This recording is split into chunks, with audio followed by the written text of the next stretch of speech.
शरारती बंदरों का झुंड। एक बार एक जंगल में एक बहुत बड़ा पेड़ था। उस पर एक शरारती बंदरों का झुंड रहा करता था। वो शरारती बंदर हमेशा खाने की बर्बादी करके खुश होते थे। वो आधा खाते थे और आधा फेंक देते थे। कभी कभी वो पेड़ की टहनियों को भी तोड़कर उससे खेलते थे। जंगल के सभी जानवरों को ये बात पता थी। वो सब हमेशा चुप रहते थे, पर कभी उसे कुछ नहीं बोलते थे और ना ही कोई उनसे दोस्ती करता था।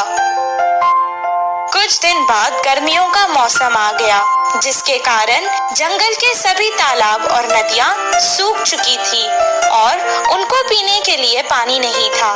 बंदरों को प्यास लग रही थी, इसीलिए वो पानी की तलाश में यहाँ वहाँ घूमने लगे और जंगल के बहुत दूर चले गए। बहुत दूर सूरज की रोशनी से जमीन चमक रही थी।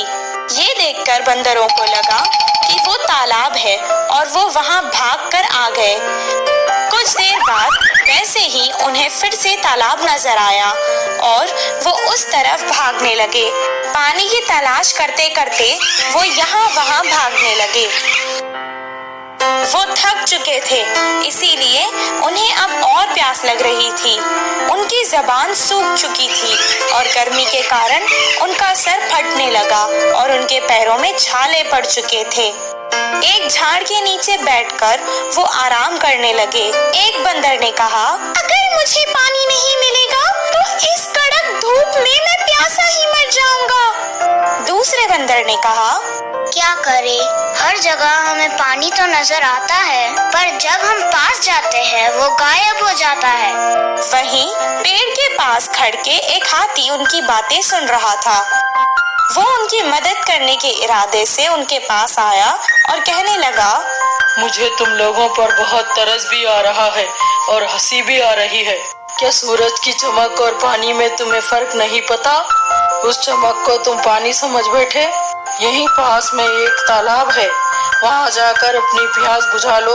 हाथी की बात सुनकर एक बंदर को बहुत गुस्सा आया और वो कहने लगा, ओहो, ऐसा बोल रही हो जैसे तुम ही सबसे समझदार हो और हम तो यहाँ बेवकूफ खड़े हैं। इतना कहकर वो हाथी के ऊपर चढ़ गया और उसका गला पकड़ लिया।